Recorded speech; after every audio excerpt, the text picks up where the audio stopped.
What is going on, folks? It is Steiner here with another episode of Secondhand Talent. Thank you, as always, to Luke Chu for the desk candy and to Mark Spusta for the lovely art. And let's get right to it, folks. With us, we have Ed and Kenny, the guys who run the show at Penguin Guitar Co. And if you're looking for them, folks, they are just a mere 25 miles west of Chicago. Ed, Kenny, pleasure having y'all on the show. How you doing? Morning.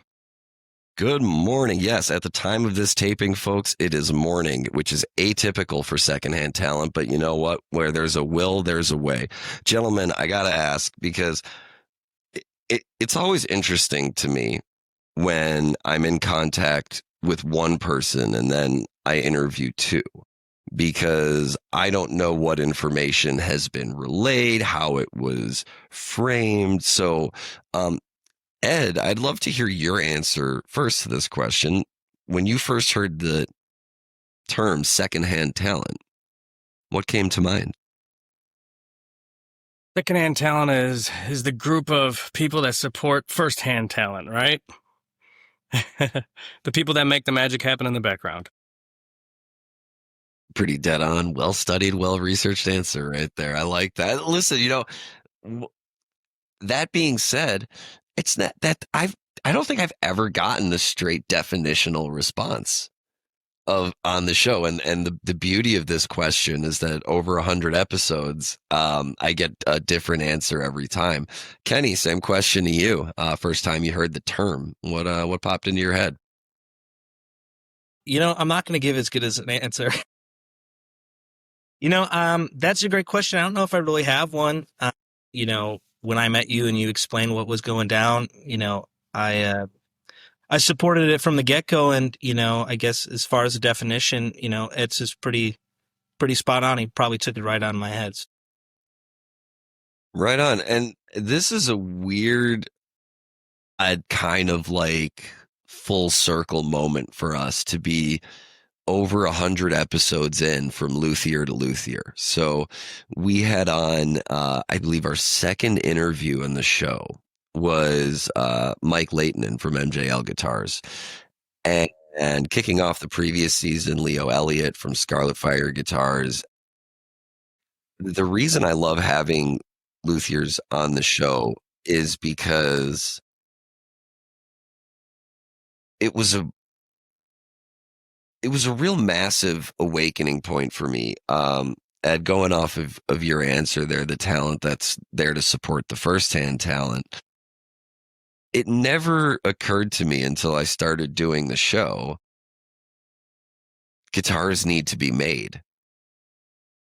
So when you're at that concert and you're watching your favorite musician shred away, somebody built that guitar that they're shredding away on.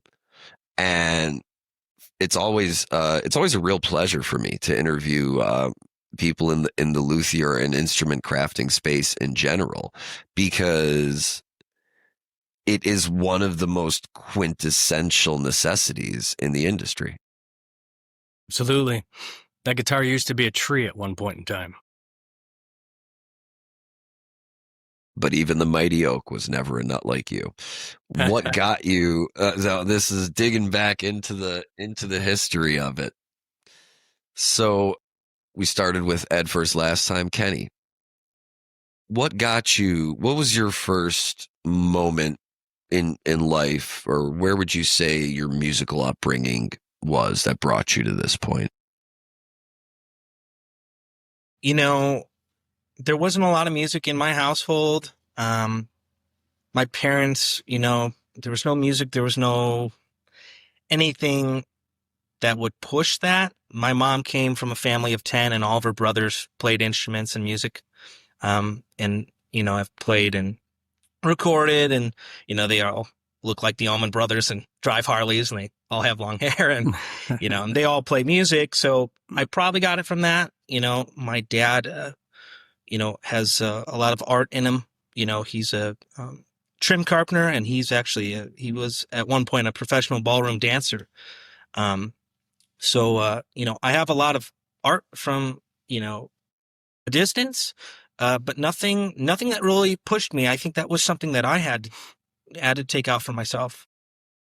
How about you, Ed? What were some of your more formative beginnings with music? Because as I understand it, you know, you're really the main luthier in house, and I'm kind of curious, making it a two-part question. What were some of your beginnings, in music and coming up? And did you start playing first before building? And if so, what got you into the building side of it? What made you interested enough in that? Great question. So it's interesting, a little bit opposite of Kenny. I had a ton of music in the house growing up. So like many musicians, and I hear this all the time, I started on piano when I was 5 years old, right?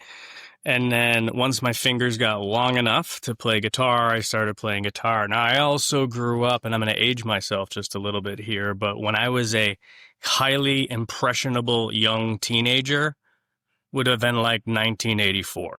85, right? So I had Kirk Hammett, Eddie Van Halen, all of these. It was during the glam rock era, so guitars were everything. We're talking early stages of MTV when they used to play music, right? And so to watch these kind of things as a 13, 14, 15-year-old, all these guys that look like Kenny's uncle, but out there playing. I think about bands like Poison, for example. They'd go through a music video and have 60 different guitars go across the screen at one point in time. And so not only did I have a lot to watch and, just get excited about, but my father was a little bit of a guitar player. So in 1984, a Fender Strat showed up in my house. I still have that guitar. I'm probably going to get buried with that guitar. It's one of the few, like, I'll never sell that one. And, but that's kind of where it started back there. So, which eventually grew into, and you asked the question, how do we get into the luthier side? Well, like many, I also started playing out with bands, and that would have been like late 90s, early 2000s kind of era. And you'd go and we'd get a gig, but by the time you paid the sound guy and the guys that helped you carry your gear in and everything else, there might have been $50 left over. And it was either, do I keep that money or do I go back to the guitar shop and have my guitar set up for the next show? Right. And so I decided just to start working on my own stuff, kind of more out of financial necessity. Found out I actually loved doing it because my brain's just kind of wired up a little bit that way. Started doing it for other guys in the band, and it was what turned into, let's say, I call it a hobby, has turned into a lifelong obsession over this instrument and anything having to do with it. I think it's really interesting that you mentioned 1984, because that year holds a really special significance for music in my own family. So our theme song for the show is called Shoot the Cool by Lonely Moans. It was one of my uncle's bands. 1984, he was just starting the band Suburban Nightmare, which wound up becoming the Dwarves. And, a highly impressionable my uncle and his former self, started, really rocking out. And another interesting thing that you said, I grew up a lot with a lot of music, but from very disparate sides of the musical spectrum. So on my dad's side, he would take me to go see bands like Rare Earth and Three Dog Night and, Blue Oyster Cult and like all these like rad bands that like kids my age just didn't know about. And then on my mom's side, Zappa, The Grateful Dead. I have her copy of, you mentioned, that Fender Strat Never Leaving You. Of all the records I own, I have a few of my mom's records, and Waiting for Columbus and Roxy and Elsewhere are never going anywhere. I saw Dweezil recently perform in Des Plaines, and I don't know if y'all were at that show, but I know what you're talking about, but I wasn't there. You didn't make that either, did you? No. So we went for Steiner's birthday, and he happened to be playing there on her birthday, and we went, and got to meet him beforehand. He's a great guy, and we noticed one of the guitars on the stage looked really different than the rest of the guitars. And somebody asked him, I remember during the Q&A, somebody asked him, who's your big inspiration? And he just kind of chuckled and said, a lot of people would probably say it's my dad. But Eddie Van Halen was the man, and they played during the show Push Comes to Shove, which Eddie himself acknowledged was the hardest solo he'd ever written, and the band never played it. And it was just really incredible to hear that connection, be talking about this now. That event took place probably halfway between where we are physically at this particular point in time. It's just wild to think. Kenny, I gotta ask, were you like me, not around in 1984? That's a good one. Yeah, I was not even close. I was born in 96. So okay, so we're a little simpatico here. So go with me on this. We really did grow up around the same time, and MTV, was still playing music at that particular juncture. What was the first band or guitarist that you hooked onto that you felt was really something that, like, I need more of this instrument in my life? Like, I need more of, like, this music. Was there a concert, a band, a song, a moment? a lot of that came really late for me. It came probably in my mid-teenage years. I mean, honestly, the real first one that I became obsessed with was Ace Frehley. And I know he recently passed, and that was disappointing, but a miracle, because the guy, lived a rough life, but and heavy touring and all this stuff, and alcohol, and I was glad I got to see him twice, and yeah, he was really the first guitar hero for me. I don't know what it was. It was just this different playing.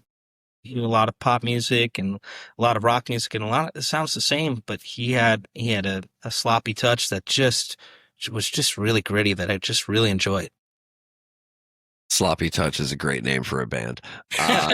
Just gonna put that out there. But that's my stage name, Sloppy Touch. That's funny. They call him Sloppy Touch. But that's a great of all, like, not. It's interesting because Ace is not a guitarist that I would have thought of as like, it endlessly fascinates me, how we all take in music differently and wrap it in. Yeah, it was just, for me, it was his swagger. It was every single song guitar had his touch. I'm looking at his guitar that I have in the corner of the room right now. So Wait, you have one of Ace Frehley's guitars? Hold on. Can I yeah, please do. Not ever owned by Ace, but it is a very, very, very, very well built replica of one of Ace's guitars. This guitar spent hours on my bench. So this guitar is a great example of really great copies out there. This is not a genuine anything, but it's just a really good copy, and I really like the whole look of it, and this is what it is, and it sounds great too. It sounds great too. It's a gorgeous looking guitar. I mean, it's pretty. It looks real.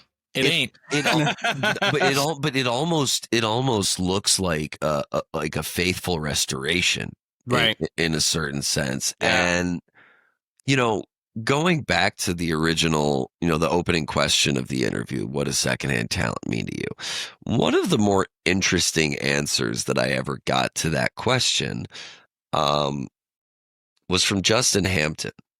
And he said, and I'm maybe paraphrasing. I'm paraphrasing here, so it's not a direct quote, but something along the lines of when you go to a Goodwill store and you find a painting that was like a masterpiece, and then somebody else like painted another painting over it, making it into something like completely new.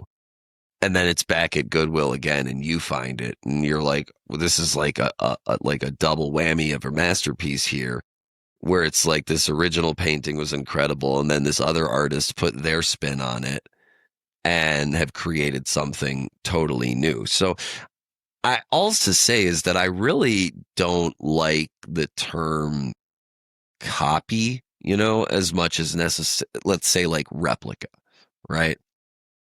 Because a copy kind of insinuates that, to me anyway, and I would love to hear your thoughts on this, copy versus replica. A replica for me is something that is created with a sort of faithful direction towards something that previously existed, whereas a copy, there's this connotation of just less thought being put into it. It's just kind of like on the line, we're putting them out, we're making more, like on the, you guys know what I mean there?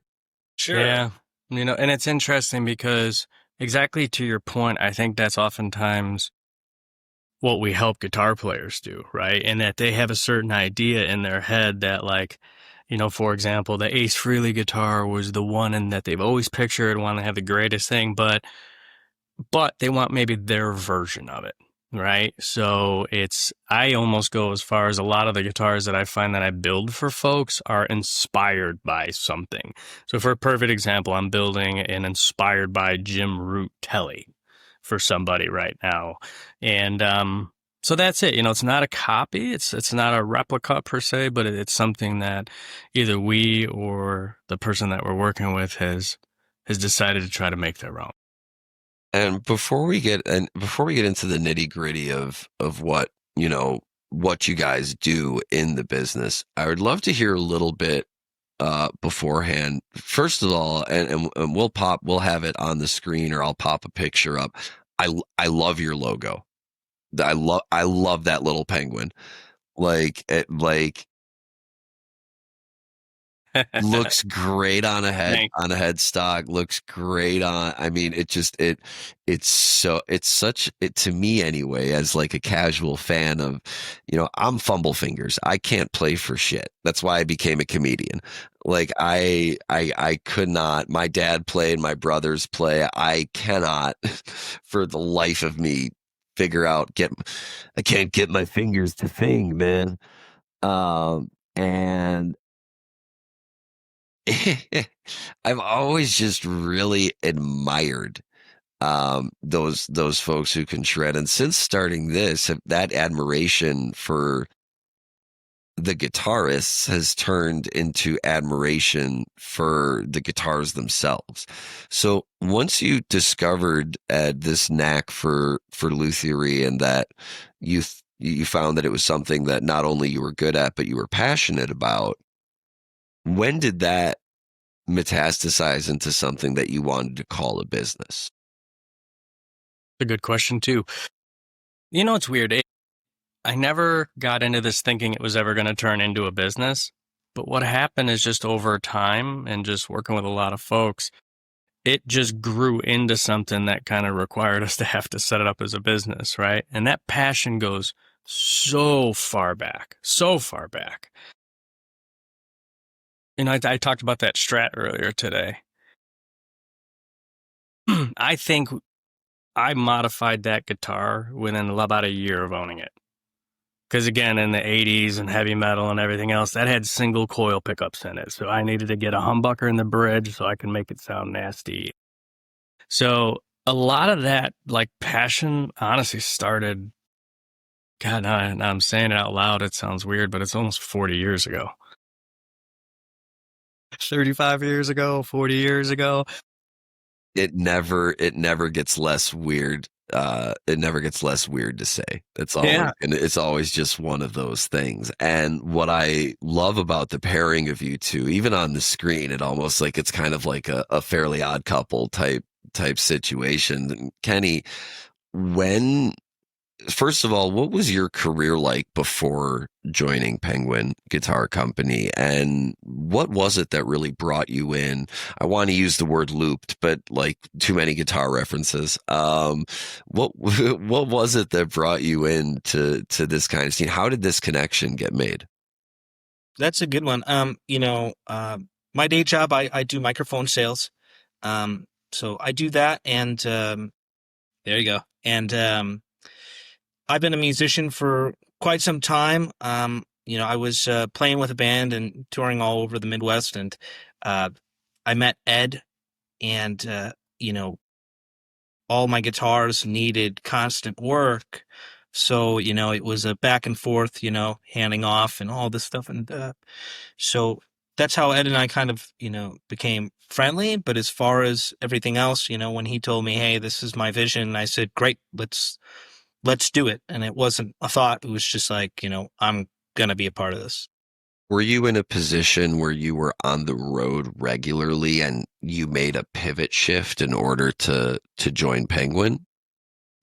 It wasn't a necessary like I'm gonna stop. It happened.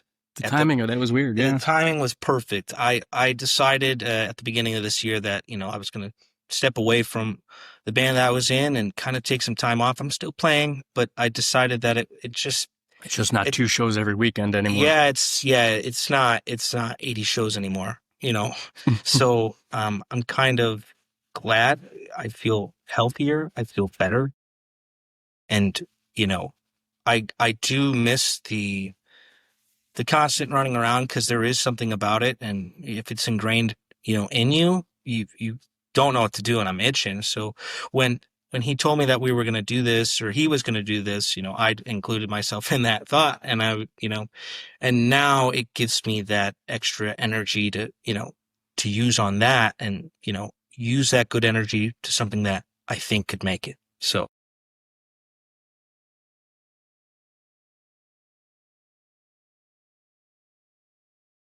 Now, fast forwarding just a little bit.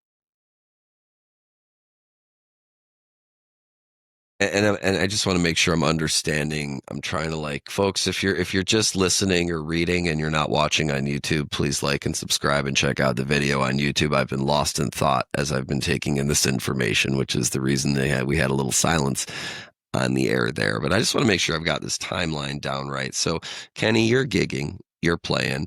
Ed, you're already at the point where you've been working on guitars. You've been working on your own. You've been adding things in. Kenny, you're discovering, hey, there's a lot of work to be done on just what I'm working with. And what I'm curious about is like, what came first, Penguin Guitar Company or your guys' part? So when we first started knowing each other, working together kind of thing was probably 4 or 5 years ago. And it was interesting because the way that we had originally gotten introduced is I had built a guitar that ended up in an auction for a gala event for a local non-for-profit. And Kenny became the benefactor of that particular guitar. So he reached out and said, hey, I got this hand-built thing from you, but I want to learn more, right? And at that time, he was gigging heavily and...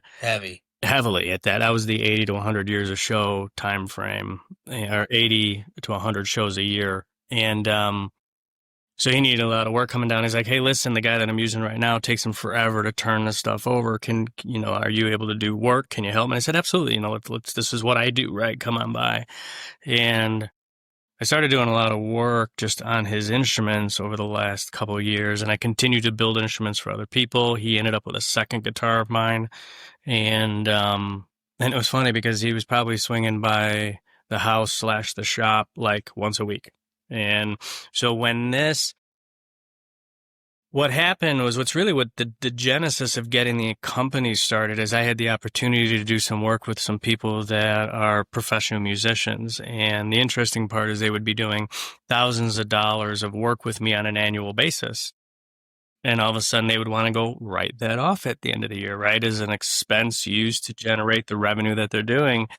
So they would get I'd get a call from their accountant at the end of the year going, hey, can you provide me some sort of documentation or like a receipt or something? And I'm like, well, I could build something in Word, because for the longest time, I was just the local guy, right? It was a cash-based kind of business and it was great. It kept me busy. I made a few bucks a year. But the people that I started doing some work for required a little bit more sophistication. Right. So that's when we decided to actually go full throttle with it. And I set the LLC up and everything else. And now it makes the accountants of the world a little bit happier. But at the same time, it's also opened up some new doors for us. So we're doing some really, really neat things for some really neat people right now, which is kind of a cool thing. Very proud of what we've put together here. So Kenny and Ed started before Penguin Guitar Company, but Penguin Guitar Company really, I don't know that I could have done it 100% on my own, right? And Kenny and I work incredibly well together because he's got just as much enthusiasm and passion around the instrument as I do. And I just believe this. That's, if I'm not sleeping or eating, and I'm probably thinking about guitars while I'm doing that too, but it's an all-day thing for me. And so to have somebody that's got this much energy, passion, and enthusiasm, it pairs with me really, really well. Right. So I'm allowed to now kind of spend a lot of time really working on the guitars, which is good. And he's spending a lot of time making sure that the rest of the company's doing the things that it needs to do so people know who we are. And it's I think when you're passionate about something and you do it for all the right reasons, I think people notice that. And for that reason, we've got no shortage of work right now, which is a really cool thing. Like people in Chicago are appreciating, I think, the work that we're putting out. I mean, that's a blessing. I mean, to be busy is the best we can ask for. And you're absolutely right. That passion for living, eating, sleeping, breathing, drinking, live music, comedy, whatever, form of art it is or whatever your medium is, right? Whatever instrument it is, if it's not something that you're totally invested in mind, body, and soul, then that is like, you could be an incredible guitar player, but if you have no soul and it's all technical, what are you really trying to accomplish? Yeah, I see it all the time, and it's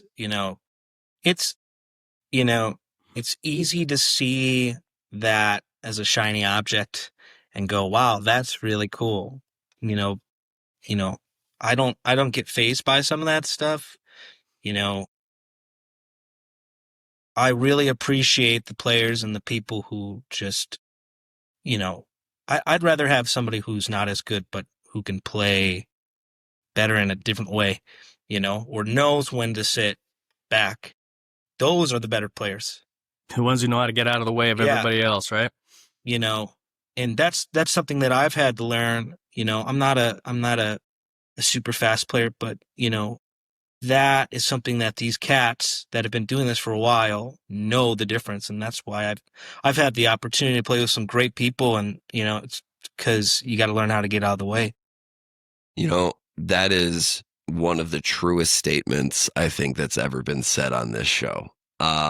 Knowing the perspicacity of knowing when to take a back seat and let the rest of the band, because you guys, we started this conversation kind of talking about, like mid 80s glam rock era where bands like the Scorpions, Poison, like super guitar heavy, like very intricate, almost prog rock, like in some of the technical aspects of what they do, but also imbued with this unique soul that not a lot of music has. And, we think of the term one hit wonder, right? Like how many songs are there out there for bands that yeah, everybody knows Video Killed the Radio Star, but did you know it was by the Buggles? Like that's it's like one of those type things. And it's really refreshing to hear that somebody else sees that kind of like how I do, where that taking a step back. And I one of the most recent concerts I've been to at the time of this taping, friend of the show, season 4 guest, Mark Janowitz, invited me out to go see My Morning Jacket. It was my first time. This was my first time seeing them. And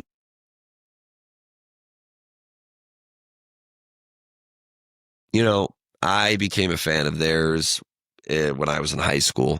You know, when Evil Urges came out, that was a Aluminum Park, Highly Suspicious. I mean,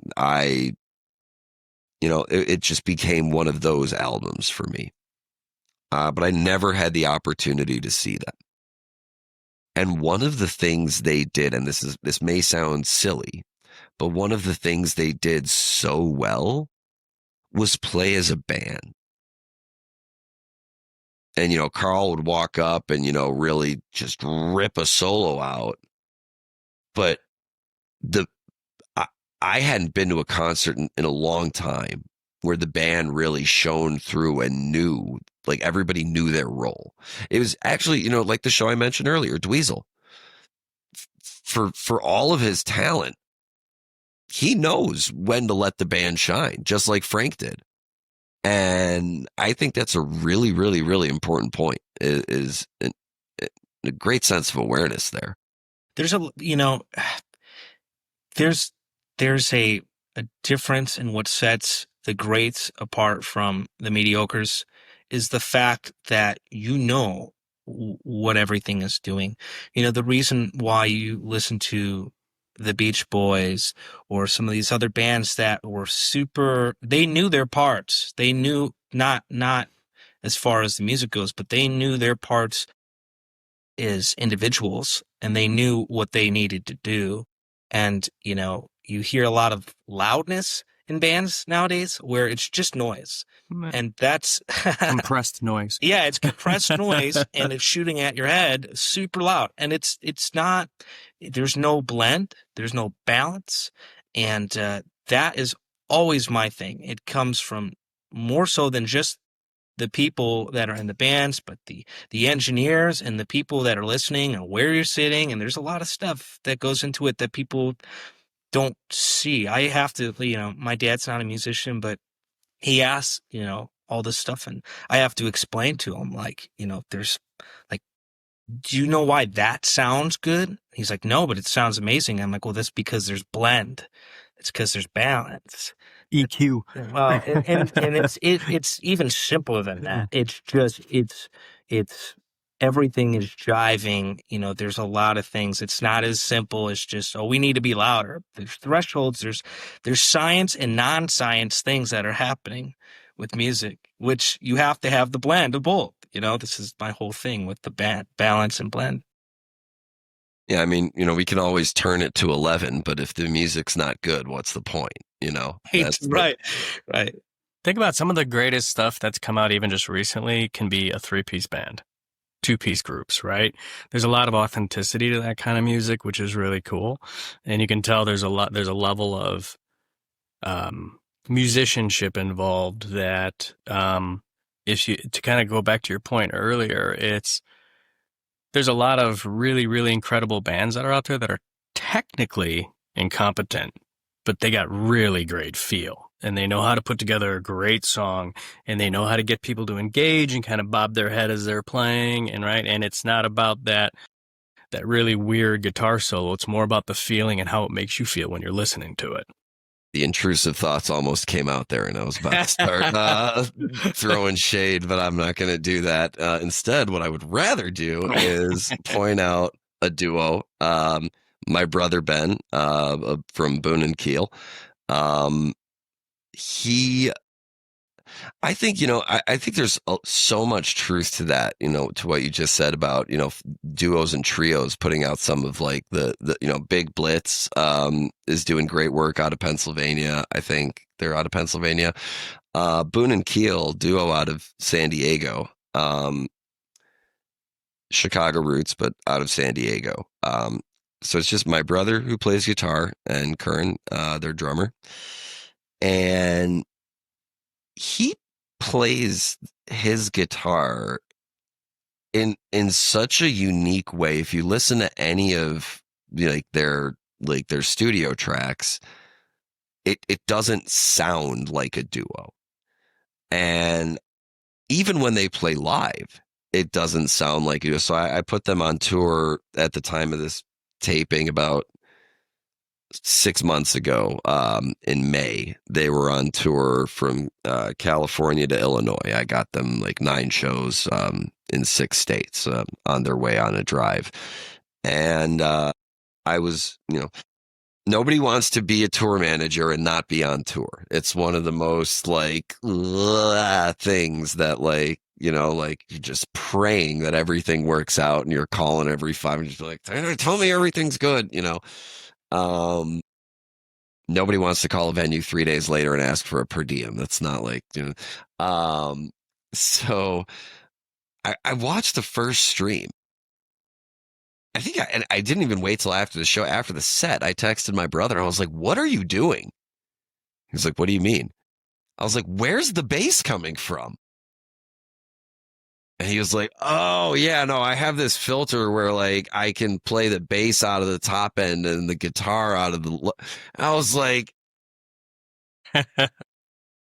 And, Kenny, kind of getting into what you were talking about the blend, that shit never even occurred to me. That you could do that and isolate and filter it in such a way. So I'm really hearing what you had to say, that makes a lot of sense to me just from observing, and watching and hearing my own brother's growth in his guitar playing journey and the way he's figured out to sound like more than one person at any given point in time. There's a musician named Charlie Hunter that I've seen, and he plays guitar. It's called the style and brand is called Hybrid, and it's a hybrid guitar. And the first 2 strings, it's a 6-string guitar. The first 2 strings have bass strings and bass pickup that's isolated, and the rest is guitar strings. And most people can't play it because it's such an odd thing. You don't think to play like that. But Charlie Hunter is one of those players that can do that. That's pretty incredible. So what we were just talking about off camera that we're gonna lead into here, we were talking about how people's names spread, and when you're not the person on the stage playing the instrument, but rather the one who built the instrument, right? Well, then it's the people who are playing the instrument that are talking about you. And that is a really fascinating thing. Everybody knows Fish and most Fish fans can identify the difference between Trey, Page, Mike, and John. I would say 50% of Fish fans at least know who Chris Kuroda is. Right? Part of the inspiration for this show is that I know so many light directors who do just mind-boggling things with the equipment that they have. And, kind of getting back to a little bit of what you guys were saying earlier, being able to make a unique tone out of what you're working with without all the extra little bits and added parts and outside boxes plugged in, but with the guitar itself, being able to properly play the instrument,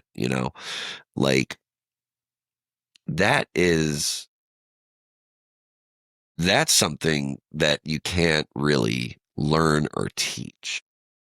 But it takes a great this only happened once in my life when I interviewed, or when I went over to Mike Leighton's place for the second interview. He was working on a semi-hollow body,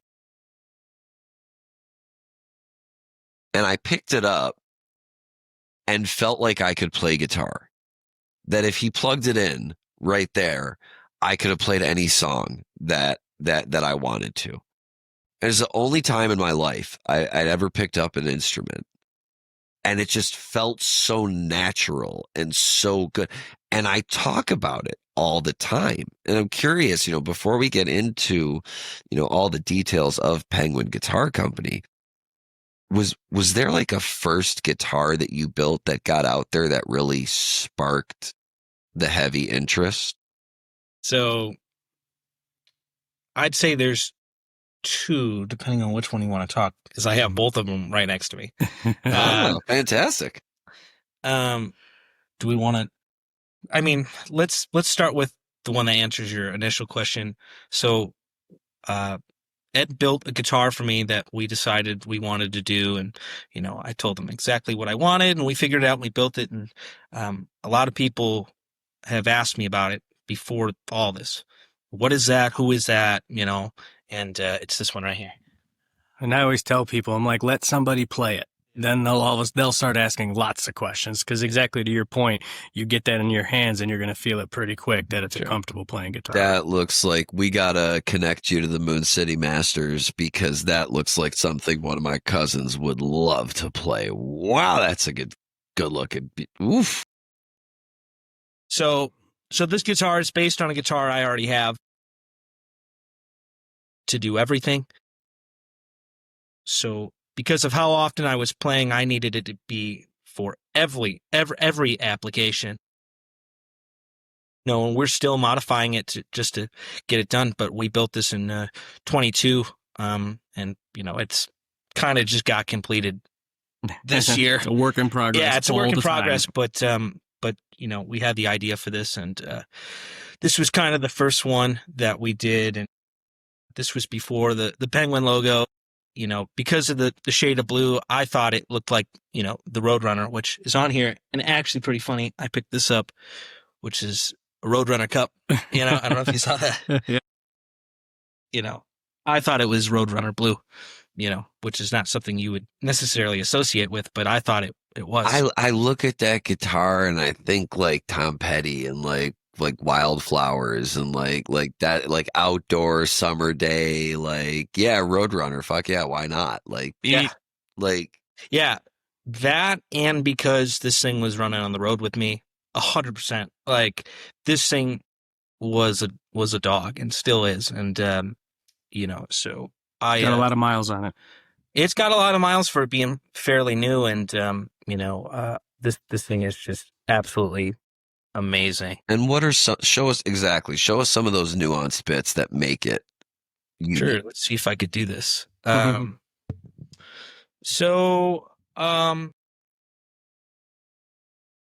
It's pretty standard, besides the fact that it has humbuckers in it, and these humbuckers split, I believe, on the inside, and so you can make it sound like a traditional Stratocaster. We have a spud buffer that was made by I believe Waltronics, the Jerry Tone Store. That's one of the boards that's in one of Jerry Garcia's. Yeah, so it's an onboard buffer. Yeah, it's an onboard buffer that's modeled after Spud. I don't know. Rosebud. Yeah. And I don't know if that's the exact one. And then it's got a kill switch on it that we put on it recently, that we upgraded, and so I can do all the the stuff that I was doing, all the shredding stuff, and then I can flip a switch and I can sound and do all the Jerry twinkly stuff, and this thing does it all, the country, all the R&B, all of it. This thing was really cool, and it still is. Yeah, and Steiner, when you were talking about some of the nuances of this thing, not only does it got really neat electronics in it that allows you to get all kinds of different sounds, but you take kind of more of a traditional Stratocaster style body, but the top of it is carved, the back of it is carved, and that's all the stuff we talk about where you pick it up and it just instantly feels comfortable. Yeah. It's because we manipulated some of the angles on some of the body carves, so as soon as you grab it, it just feels comfortable instantly, which makes it more fun to play, makes it easier to play. It really reminds me of something that, you mentioned Rosebud, and this really reminds me of something that Leo Elliott said from Scarlet Fire Guitars about the way Jerry liked his guitars, that, there were elements of the Les Paul and there were elements of the Strat that he really loved and didn't want to go without. And the reason that Alligator and Rosebud and Bertha and Tiger are so special is because, they were, roast me in the comments for forgetting his name, but the original luthier of Jerry's guitars, the reason they're Doug Irwin, thank you. My stuff. So Leo learned it, was a luthier, but honed it learning from Doug himself. And that custom approach and that combined with that understanding of music, that I think that's what separates it out entirely. I mean, that's a wild combination of capabilities for what on the surface seems like just a regular old Strat, that you'd find at Guitar Center. Like, that's what's beautiful to me about this. And folks, again, if you're reading or listening, hop on YouTube and you can see the actual video of this. If you wouldn't mind, Kenny, holding that up one more time real quick. So I feel like if I'm a typical average, guitar player, and I don't really know what to look for as far as the differences in where the pickups are or where, any of the hardware really is supposed to be, if there should be a kill switch or if there shouldn't, I would be that person who, if that were in Guitar Center, would be saying, why is this different? I don't understand. Like, it looks just like the ones you have hanging. Right. Well, it's the upgraded parts. It's the upgraded locking tuners. So it locks it. The tuning pegs, the posts lock the string in. So it's not just, there by tension. It's locked by a post that's pushing it to it. It's the difference between, it's fed through the front and not in the back like a telly, or, it's not a floating bridge, because I don't like those. It's mounted through the front and fed, I think, all's to say, but what I love about it the most, I think, and I think this is what I was trying to say before, is that I love how it doesn't, at least to my untrained, as a casual music fan, right? As far as I don't play an instrument, right? But as a fan of the instrument, I love how simple it is. And that's not to say plain.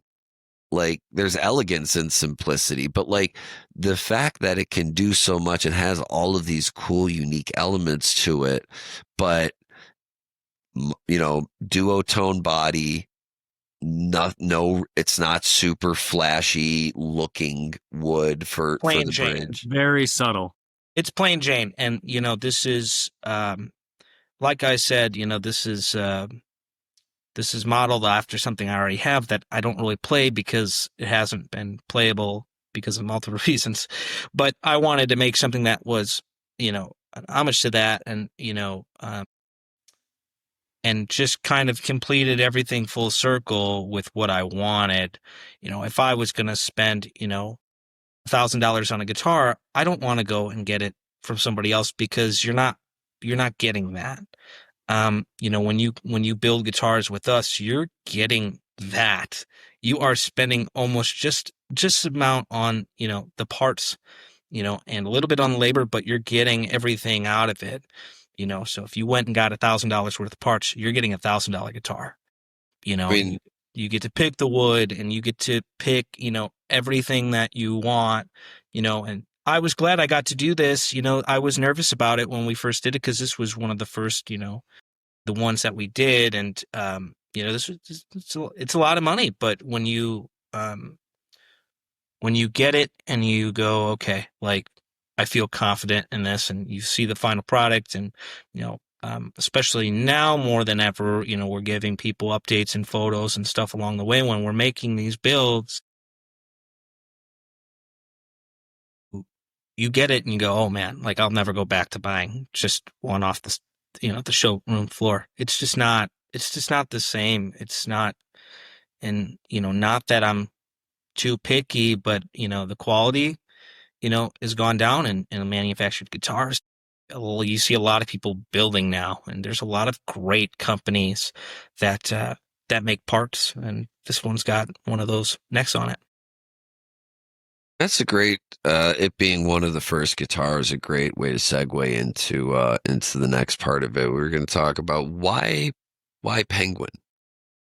Why the name Penguin of all things? Now, like we said at the beginning of the interview, don't get me wrong, folks, it is an awesome looking logo.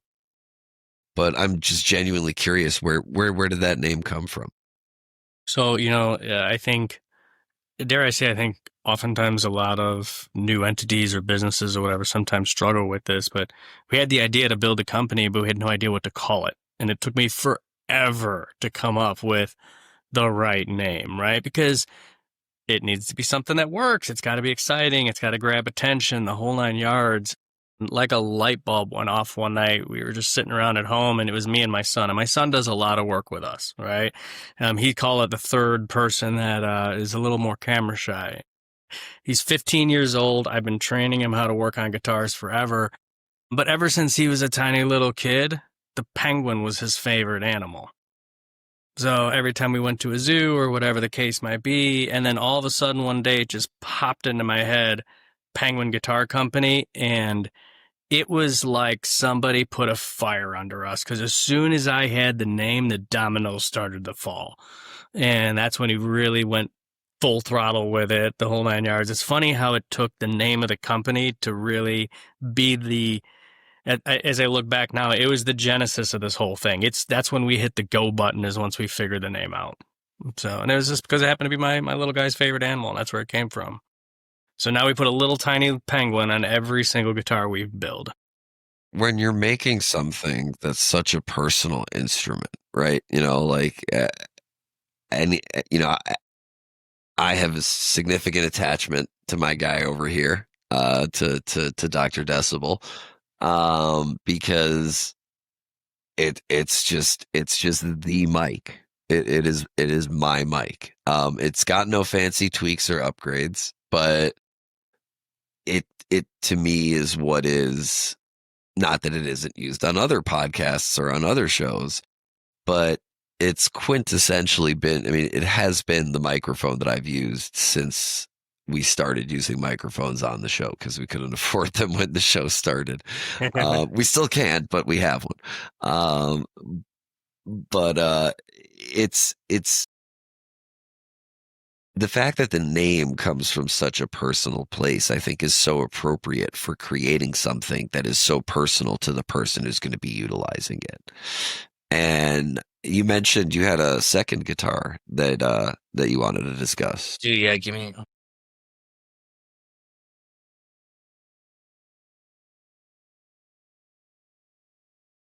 This is the one that started it all with Kenny. Oh, yeah. This is the one that oh wow. That's so this is a semi-hollow Telecaster, and with a maple neck, with a swamp ash top, which Kenny and I were just kidding around a little bit when I first built it. It was this charcoal gray color that over the years is starting to turn green a little bit. Yeah, it's greening for sure. But it's a really cool sounding guitar, and it's to your point of something you said earlier, because he's had the opportunity to play a lot of these out on stage in the public, right? And when you're a good guitar player and you're getting really, really good tones out of your guitars, it's almost magnetic. If there's a guitar player in the audience, they're going to come to the stage and ask you, what are you playing? Where'd that guitar come from? Because it's not a Fender logo. That one's got a Roadrunner logo on it. Other ones nowadays have Penguin logos on it. And people are like, what are you playing? Right? And they come up, and to your point, the guitar players spread the word. And we try to build everybody's, as we tell everybody, we pretend you just got famous and somebody was going to come out with your signature guitar. What would that look like? And let's build that. Let's make it your own, right? Trey's got his guitars. Everybody knows those guitars, right? So how do you build your own guitar? How do you make it your own? And that's what we strive for with everybody. I mean, from the moment and again, folks, join us on YouTube. Yeah. Just to see my reaction to that guitar when Kenny picked it up. I mean, gosh, it like right there in that angle. Oh my God, that is sun out a little bit. There we go. oh, the grain and just like the cutout on the one side. right here. It's That's just tiny. it's a gorgeous instrument. I mean, it Appreciate that. Thank just you. it like from the second you pull like the and like no disrespect to the other one looked like just that's a guitar that I'm gonna see and like I'm gonna hear that and think, man, this guitarist knows what's up. This guitar, the one you're holding right now, is one that I would see, and that was going to be my next question, Ed, was what kind of questions do guitarists ask? Because it never occurred to me until you said it, and it never occurred to me the importance of having a unique logo on the headstock. Because that, as you pointed out, that's identifiable. So now, with regards to the previous guitar, a different logo, like this guitar is unique in and of itself. It doesn't look like, I mean, even to my untrained eye, it does not look like the typical guitar that you would see hanging in a Guitar Center, right, for sale. The other guitar, maybe a little bit more so. It's got a more traditional look to it, yeah. More traditional look, exactly. I mean, but that guitar looks like the cover of Farmhouse. It's incredible. Like, it's really like, I'm stuck on that, guys. It's just a beautiful instrument, and appreciate that. Thank you. You're very welcome, sir. And what I was going to ask to either of you, what sort of questions, see, I would see that guitar and I would ask, sure, yes, what are you playing? But what are some of the more technical questions that you get asked when people see or hear your guitars? Like that to me is really what fascinates me a little bit. I'm curious to know what a guitar player asks you. Well, I mean, I'll tell you what I asked. I'll be honest, I don't think most people know what to ask. I think they don't know what takes and what goes into it. And I didn't at the beginning, but there were things that I was like, can we make it the exact same? Can we make the shape of, the heel or the shape of the neck the same, the radius, the frets? I want it exactly the same. So, there's a lot that goes into it rather than just, the color or the style. It's breaking it down to, what pickups you want, or the electronics, what kind of wiring, what kind of capacitors, the type of wood, the grain of wood, the dots that you see that are in this, the binding of the guitar, what type of, what kind of nut do you want? Like some people like the brass one, some people like the bone, some people like the plastic. And so there's a lot of stuff that goes into it, and you're able to choose all that. When you go and just grab, a plain Jane guitar from a store, you don't get that choice. And most of the time, that information isn't available right there. You have to do the digging and look online. But you can change or pick anything you want, and you can modify it at any time for the most part, at least, the finished product. And that's what I've been doing with this. And a lot of times too, to Kenny's point from earlier, not everybody knows exactly every variable that they want when they first show up. Sometimes it's, I want a light guitar or a heavy guitar, right? Or I would love a smaller body style or a larger body style, right? And usually it's the part of the guitar that your hands touch make the most sense, as far as like when people want to get creative. I think like for the first thing that comes to mind for me is the guitar neck itself. You can have really big ones or really thin ones. And a lot of that is more personal preference. But what's interesting about this is when I first engage with somebody to build a custom instrument, I take them through an interview process and an experience like they've never seen before. Because to Kenny's point, when you say, hey, what kind of nut do you want? They're like, well, I don't know. Yeah. Can you educate me on that real quick? Well, absolutely, because I love to geek out with people, right? So I'm like, here's what brass sounds like, here's what bone sounds like, here's what Teflon sounds like, right? And you can do that with frets. You could do that with the electronics, the pickups, the wood, like every piece matters. Everything that goes into the guitar, especially if it touches the string, it matters. And every instrument that you build is really the sum of all the individual parts put together. And that's why you can go, into what we refer to as the showroom. There's 40 or 50 guitars down there. And a lot of them will look similar, but they all sound different. And they all play different because all the recipes for each one of those guitars is just a little bit tweaked, right? Yeah. So if I sit down and somebody's like, hey, I'm primarily a blues player and I'm not usually gained up, I'm like, okay, well, we're going to use pickups that really have a lot of headroom in them, right? Whereas if somebody's like, listen, I don't even use my tone control. It's, on 11 at all times. It's searing hot distortion the entire time. Well, okay.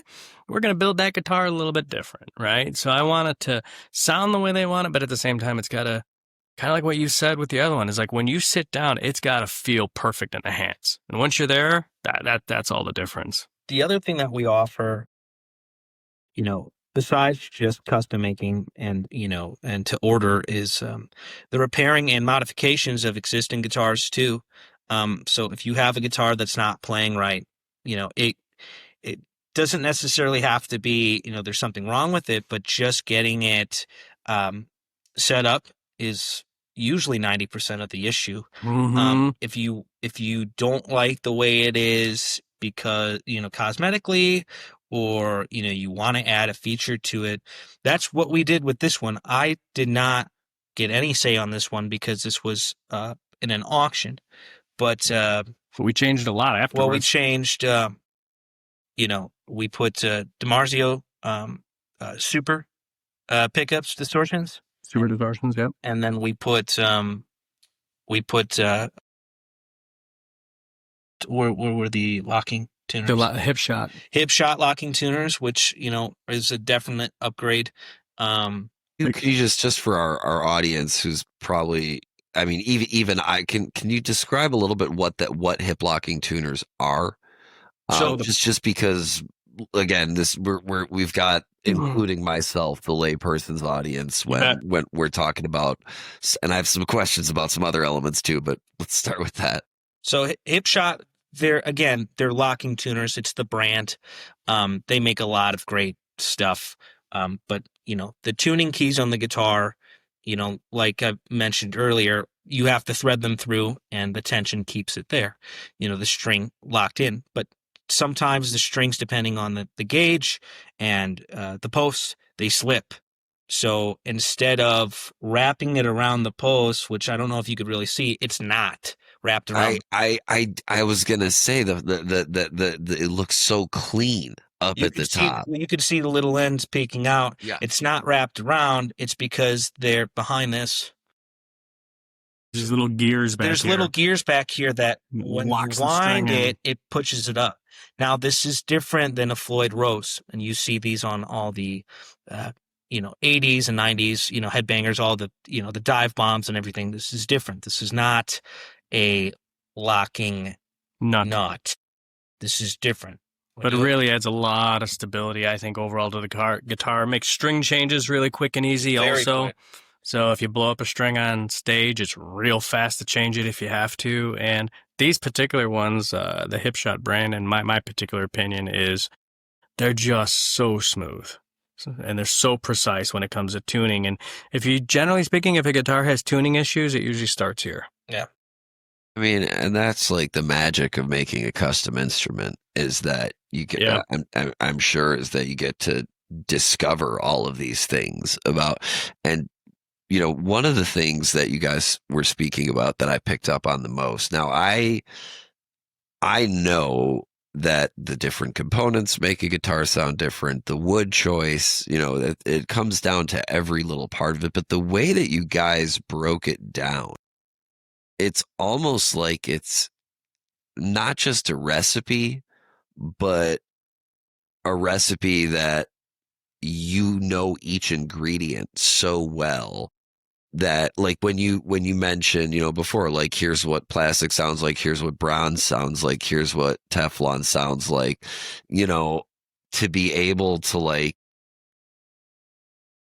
just to be able to put that sentence together, like this is what brass sounds like in a guitar, in this part of a guitar, but with this component or with this one or with these backs or with that. It's just it's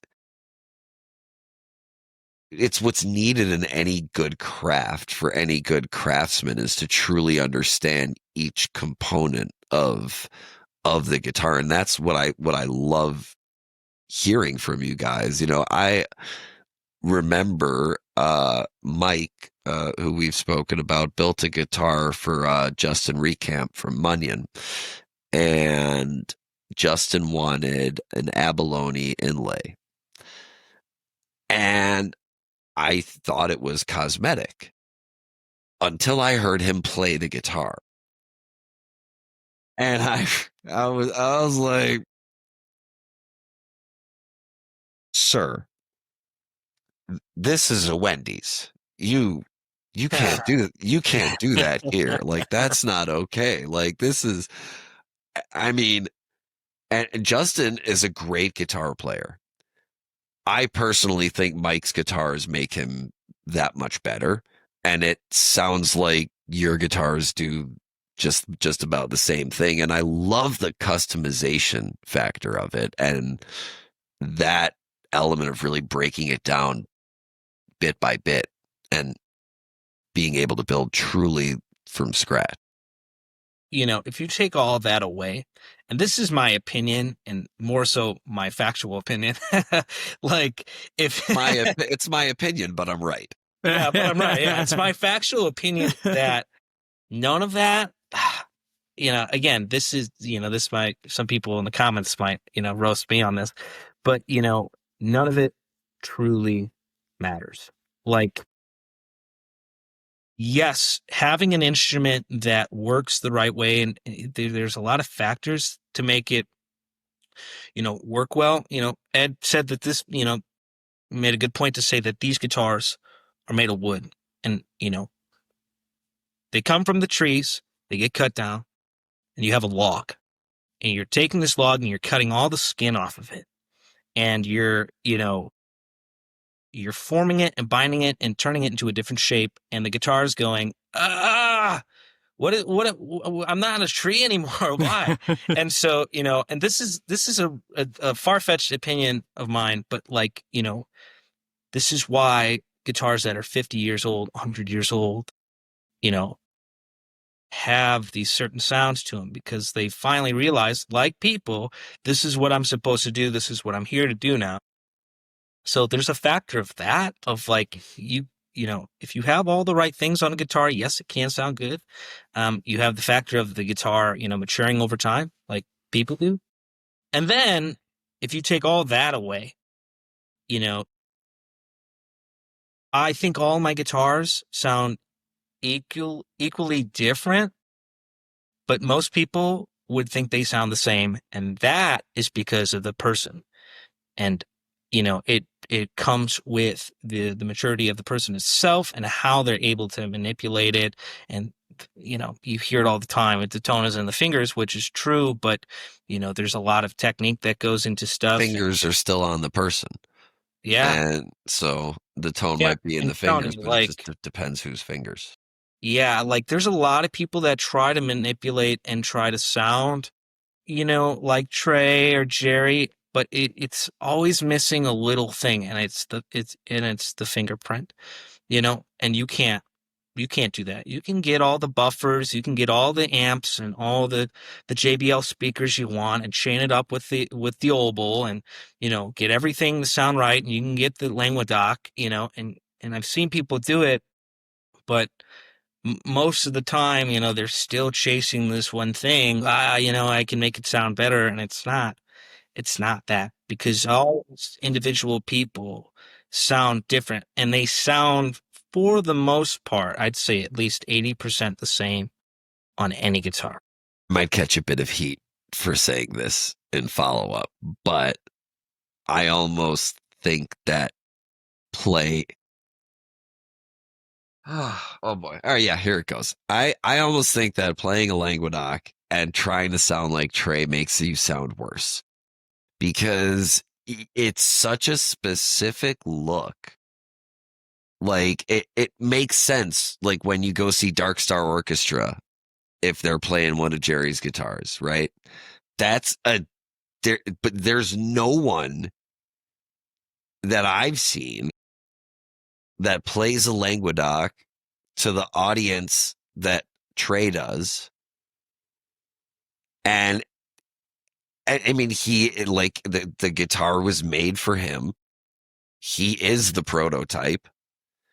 If you're coming, in my opinion, if you are coming out onto a stage with that instrument and that's the same genre of music that you're playing, I think the music suffers for it, because you're just trying to do something that can't be done. And I love the way you put it. What's missing is the finger. So, you can sound like anybody that you want. You could, you could spend the hours listening to this stuff. It's going to take you a lifetime to do it if you really want to. I am heavily influenced by a lot of people that I think I sound similar to. But, Miles Davis says it the best. The hardest thing to do is to sound like yourself. And a lot of these people sound like themselves. And if you can take elements of people and do that, that's great. I might be a walking contradiction because I have a Languedoc copy. I have it over here if you want to see it. But, it's not just the guitar, the look, the sound. It's a lot that goes into it. I've spent a lot of time trying to sound like myself. I listen to recordings of a lot of people, and then I listen to the recordings of me, and I go, that sounds like me. Yeah. It's hard thing to do. It's super hard. It really is. And I only know this from the perspective of being a comedian. But when I was starting out my career and I was writing jokes, jokes are, I say writing, but jokes are built of individual components, similar to a guitar or really any instrument. And,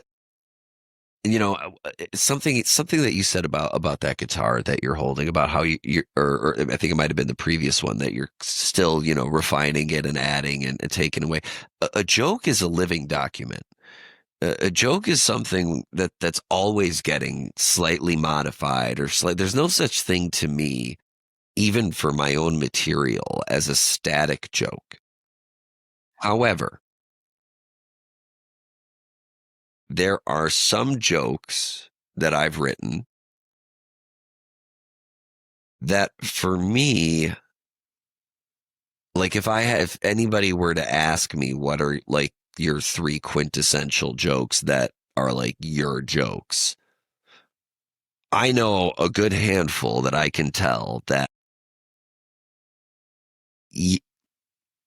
if you're not, if it's not my fingerprint on it, like everybody can tell the Aristocrats. Everybody can so it's the easiest joke in the world. But can you make it good? Because it's a terrible joke. It's so bad. Like, it's a bad joke. The punchline sucks. But if you're good, if you're Billy Connolly, if you're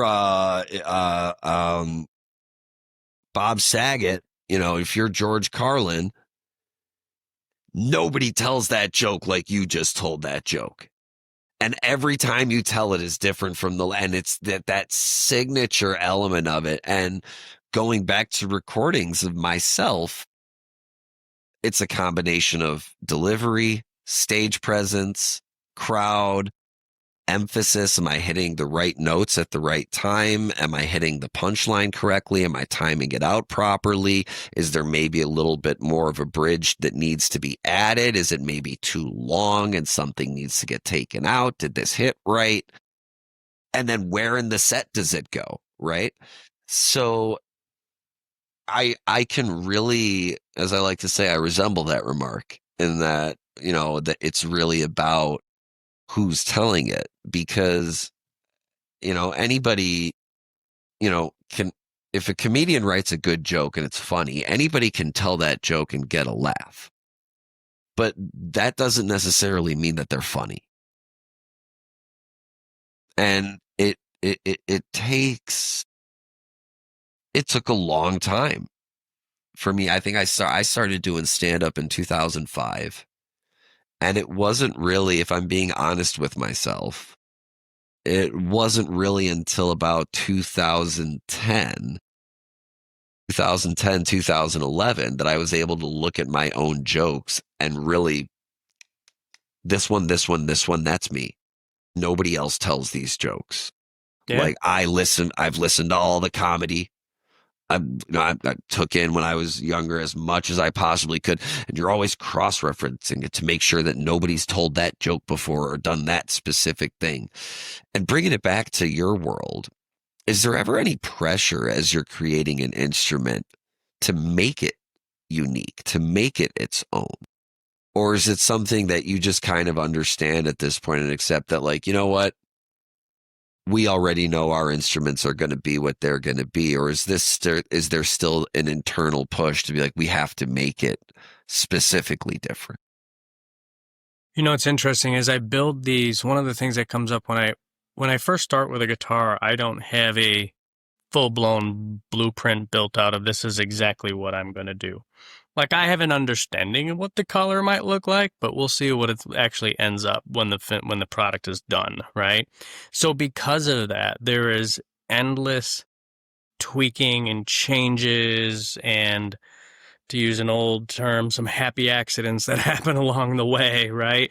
That end up having a deep impact on what that final guitar ends up looking like, which is kind of cool. So I have found, to kind of go back, it's interesting when you guys were talking about fingerprint and kind of learning your own, there's a bunch of just little things that I do along the way I think are starting to make my guitars kind of feel like mine. Meaning, if it was 20 years from now and somebody showed back up and said, hey, did you build this one? I think I could probably pick it up pretty quick and know if it's mine or not. So yeah, it's kind of neat. Every one of them ends up what I think it's going to look like when it starts versus where it ends up at the end is usually close, but it's never exactly what I thought it was going to be. It's always nice to get some music into an episode about, music. That's why we're here. I mean, these guitars are supposed to be fun to play. I feel like a lot of people have a love-hate relationship with their instruments, and if they can play well, like, so that you're not fighting against it, you're winning. It's interesting. To that exact point, I do a lot of setup work for people that are thinking like, hey, I'm going to sell this guitar. I just don't like the way it plays. It doesn't feel good. I'm not a Les Paul guy or whatever. I mean, I hear it all. And they're like, I just want to get it nice and playable so I can go and sell it so when somebody comes by and everything else. I'm like, cool, I got you. So we bring the guitar and we do a ton of work. I give it back to them. And they're like, it's never played like this before. This is amazing. And next thing you know, they're like, I'm not selling it anymore. And that has happened so many times. They're like, I just thought this was just not put together the right way. And then, you give me about an hour with the guitar on the bench and you can turn a guitar that doesn't play real well into something that plays real well. So we've even got a couple reviews on our website that speak exactly to that point because it's happened so many times now. What would you say, getting just to that, what would you say the bulk of your work is? Does it come in like these repairs and modifications, or is it more so in the instrument creation space, or is it a split? It's definitely a split as far as what I spend my time on, but the volume is different. So, for example, setup work or modifications or changing pickups or whatever, that might take an hour or two, so I can get a lot of those through. Where when we hand build a guitar, it's somewhere between, call it 40 and 100 hours to do one, depending on how detailed we're getting with it. But what it's fascinating to me is I get a lot of emails. I think we're the shop in the area that's not afraid to take on hard stuff. Because I get a lot of emails from people going, "Hey, I've talked to 4 or 5 other luthiers in there, and they don't want to take this project on, or whatever the case might be." I was telling Kenny earlier, I have a 12-string in the shop right now that the neck's not attached to the body anymore. Right? And they're like, "Can you fix this? It cratered on itself." And I'm like, "Yeah, give me a shot." Or I installed a kill switch for an amazing 13-year-old guitar player in the area the other day, but I had to drill a hole in the front side of the body to do it. And if you get that wrong, now you're looking at a full refinish of a guitar. And I find that a lot of shops won't take that work on. It's a big risk. I get more excited about the harder something is. Like, give me something that's broken, destroyed, rusted. Has it been through a fire? Like, that will be fun for me to work on. I mean, don't get me wrong. We do a ton of setups. My goal is to make sure that when somebody gets their guitar back, I always refer to it as being stage ready. Like, when you get it, I want you to be able to get on stage and it's good to go. But a vast majority of what we're doing is repair and upgrade work. Ed, could you say what a setup is? Actually, that's probably a good point. It's a great point. I love your show, by the way. Secondhand Talent's great. Yeah, thanks. It's a work in progress every day. Yeah, it's funny. And don't forget our sponsors. Realizing that not everybody's a guitar player, right? So when we do a setup for somebody, essentially what that means is they're bringing their guitar by us, and we are going to super tune it, and we're going to change all the little things to get it back to, call it factory settings, if you will. And what I mean is keep going back to the idea that guitars are trees, right? They're wood, so they move. Depending on how humid things are, how dry is, your neck can move, all kinds of things can move. And what's interesting to me always is I could change the height of the strings off the neck by like 10,000ths of an inch. And you can feel those kind of things, right? So tiny little changes, again, all add up to everything. So it's makes all the difference in the world of whether guitar is easy to play or hard to play. So we make sure that it's intonated properly, make sure everything's tightened, make sure everything is set up right, the pickup height, everything is just perfect and ready to go. Height. Now that's exactly kind of building off of what I just thought of, as you were saying that is, getting back to our fingerprint, we're all individual, different human beings. We're all built differently. And we all have different kinds of fingers. Some people have wider fingers, some people have thinner fingers, some people have longer or shorter fingers. And to be able to match, like, all right, like, and to identify that, like, okay, maybe it's just needs to be a little longer, or did you need a little more space in between these strings? And like to see that so it's so cool to me to consider, and I'm trying to put words together about it, so I'm stalling with other words, but it's almost like you're taking, not almost, you're taking a real multifaceted approach to how you build the instrument, to where you're not just trying to use all the best parts, but also to tailor it to the individual who's playing it. Absolutely. So much so that even when somebody comes and picks up their guitar from me, if they're new to me and we're just getting to know each other, before they leave, I'll plug them into an amp and say, all right, play. What do you love? What do you hate? Should we tweak something real quick? Is one string a little too high or a little too low? Is it a little too bright? Like, what are you feeling right now? Because I want to make sure when they leave, they love it. Then I make good notes and I try to replicate that every time they come back. Besides parts and style, I guess this would fall under the style, but there's a lot of stuff that can can change, like I said, radius of the fretboard, or, these tuners being in line. These are considered in line. When you have 3 and 3, that's different. Or, scale length of the nut to the bridge, but the string doesn't end at the bridge, it's ending at this tailpiece. So there's a lot of different things, sorry, I'm gonna hit you. Get injured during the interview. It's part of rock and roll, baby. Secondhand talent. Yeah. Secondhand talent. You'll get hurt here. We're clipping that. That's gonna be a clip. Secondhand talent. You'll get hurt. Tight cut on the face, please. Yeah. Yeah. So there's a lot of other stuff, and heights and it's a big thing. I'm sure you can vouch for this one, that he'll give me a guitar and I'll be like, the G is high or the high E is high, and he'll go, no way.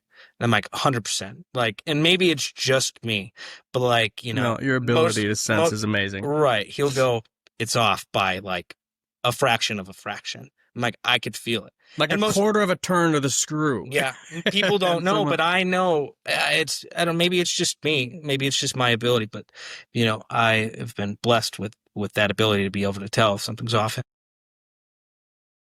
It's the smallest little adjustment sometimes can, help. If it's, I'm hearing a noise. I mean, we were just discussing this, now, I'm hearing a noise when I play certain, note, and there's a frequency that's making the guitar buzz. Most people don't know what that is or have a care to fix that, but I'm like, that's incorrect. It needs to be fixed. Well, there's certain, I think that's actually quite fascinating, because I can only relate it to my own instrument, which is myself, and my so-called wit. But there are jokes that I've written that I just won't tell anymore because they're not funny to me. It's still a funny joke. It would still land, but I don't find it funny. It could be for various reasons, but if I don't feel good about it, I'm not going to tell it on stage. All's to say, coming back to what you were just talking about, when you're playing, whatever your instrument is, whatever your medium is. So if you're an artist, if you're a musician, if you're a comedian, your art is an extension of yourself. In the best of senses, I really feel like Secondhand Talent, is an extension of my artistic capabilities just as much as any of my stand-up comedy ever was. And you have to really be feeling it and know yourself, because the audience can tell if you don't feel great about a joke, right? And I'm sure it's the same. And I'll relate this to one of the only bands that I can really pull this out with is Fish, is because there's just such a body of work there. But what blows my mind is that people will argue about what's the best live version of this song. And we take into account when we do those comparisons, what mode was the band in? Was it in the Cowfunk era? Was it in after the reunion? Was it in the 80s? And there's all these factors. How good is the recording? All of these factors that get taken into consideration, and different factors by different people over the same piece of music. And I do think it speaks to your ability, but I also think it speaks to your professionalism as a musician to have that direct connection and feeling with the music that you're playing, and knowing and being able to trust your gut in that it doesn't feel like it sounds right. Kind of getting back to earlier in the conversation when we were talking about, describing sound as almost a physical thing, having that feeling that the sound is off a little bit. I take that very akin to, being a comedian, and just, it doesn't feel right to me telling the joke. So even though it's going to work, I'm not going to do it because the tuning, as we'll say, is off. Exactly to your point, When a guitar player gets out on stage, the curtain's going up, the lights are coming on, and everything else, the last thing I want them to be worried about is their guitar, right? And it's got to be right. It's got to be perfect for them. The string heights have got to be right. And you need to be thinking about your performance and thinking about the song, and you should not be thinking about the instrument in your hand. If you're worried that it's going to go out of tune, you're going to break a string or whatever the case might be, then you need to do some work with your instrument, right? And it's exactly to your point. If you get on stage and you're telling a joke and you're just not feeling it, it's not going to land right. And it's the same way with your guitar when you're performing in front of crowds of people. No, I fully agree. And I mean, like, getting back to Fish, like, there's definitely been times where I've seen them where it's like they just don't look comfortable playing this song. Like, maybe it's rusty, maybe it's an off night, but like, there's just like, and they might play like a really sloppy Down with Disease and then put extra energy into the jam because they know they fucked up. And like they're trying to make up for it because it's like, oh god damn it, I missed the lyrics and fucking the second verse again. And they're putting a little extra mustard on the jam to help kind of make up for it on the back end. Because I often find it's the songs where they have miscues early on that turn out to be some of my favorite versions as a complete song, because there's that same self-acknowledgement of, okay, we had a misstep here. Let's put a little bit of extra energy towards the way that we're going to carry the rest of this out. Thinking back on, 16 years of seeing Fish, it really is interesting how that's been a consistent pattern where the error at the beginning almost pushes the band harder and further forward into a more creative space.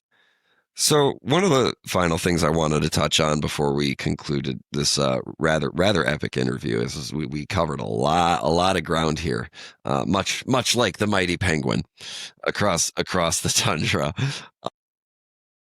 You don't just make guitars, and I rather than list, I would rather hear from you. What other instruments have you gotten yourselves into? Yeah, so we obviously guitars was the starter of it, which we've done a few basses along the way because, again, just a different version of the guitar. But we also bring the mic a little closer to you, and I'll you bet. Yeah, and I'll count us back in and re-ask the question. Sounds good. Really low. Is that better? Can you hear me? Yeah, much better. Okay. All right, 3, 2. So one of the last things I wanted to touch on before we conclude our rather glorious interview, I think we covered a lot of ground here. I'm going to include the joke from the cut we didn't use, much like the mighty penguin, and flying across the time. I'm just thinking of going like, wah, wah, wah.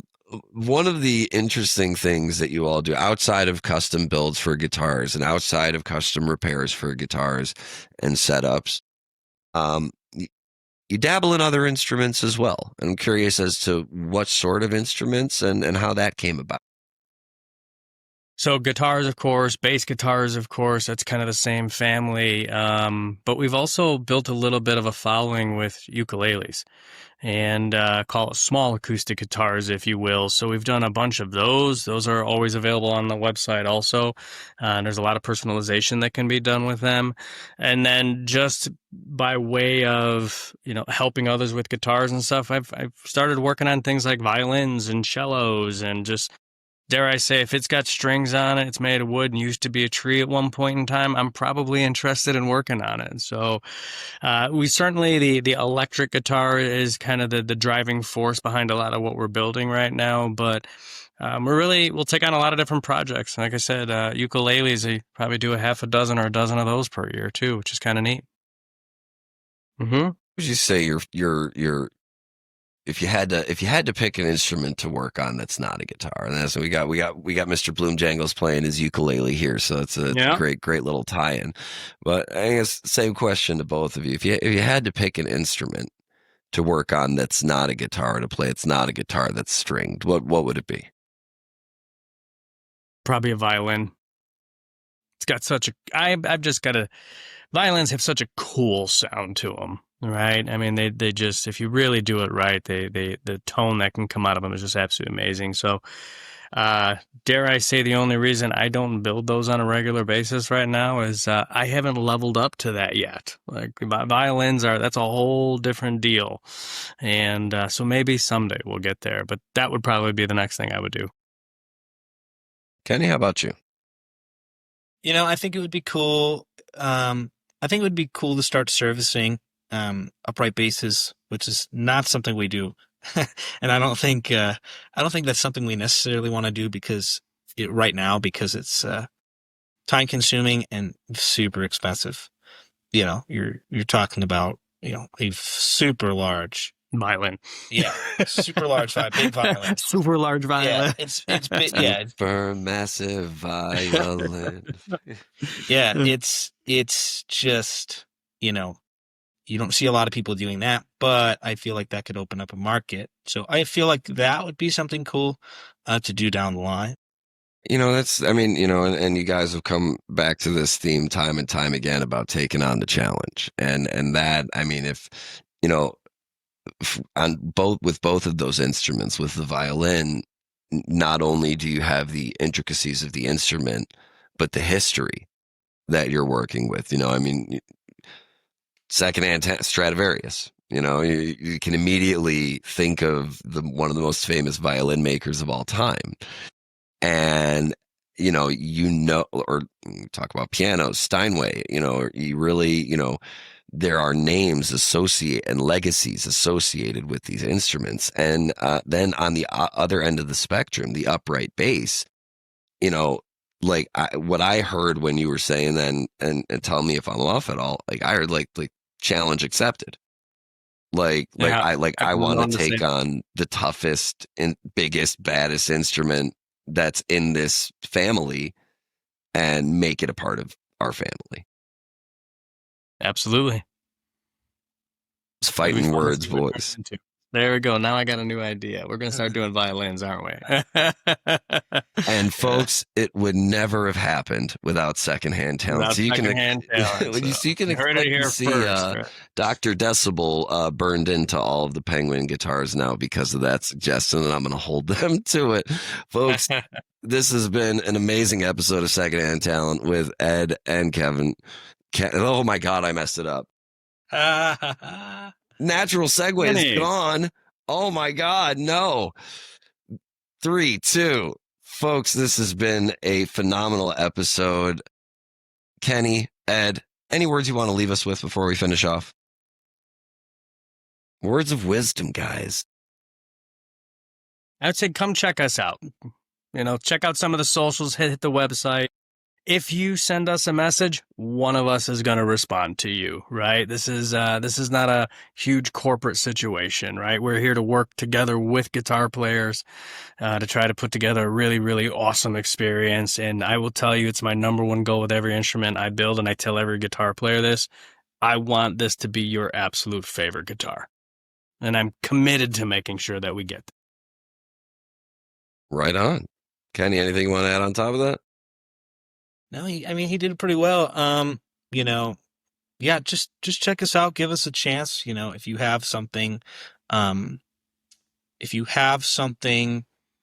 you want to repurpose or reuse or get back to playing, utilize our repairs and everything that we do. And, we're trying to offer lower prices right now to try to help some people. And, so, if you're looking to, get back into it, or if you've put it down, I'd say just, this might be your sign to do so. Yeah. And Ed, before we part, congratulations on 100 episodes, man. That's pretty awesome. Thank you very much. It is wild to have passed that mark. And one of the things that I love being able to do with this show is to platform small businesses such as Penguin Guitar Company, because you guys are doing really awesome work out there. You're making some incredible instruments, helping people repair old ones. And you're not far from us. We're based here in Chicago. You're over there in Elgin, folks. You can check out all of the links for socials, website, etc. All that information in the description of this episode. We have Ed. We have Kenny. It's Penguin Guitar Company. I am Steiner, and this has been another episode of Secondhand Talent. And we will see you next Wednesday. That's a podcast. There we go. We did it. All right, now I'll tell you a joke that I'm not going to tell anyone else.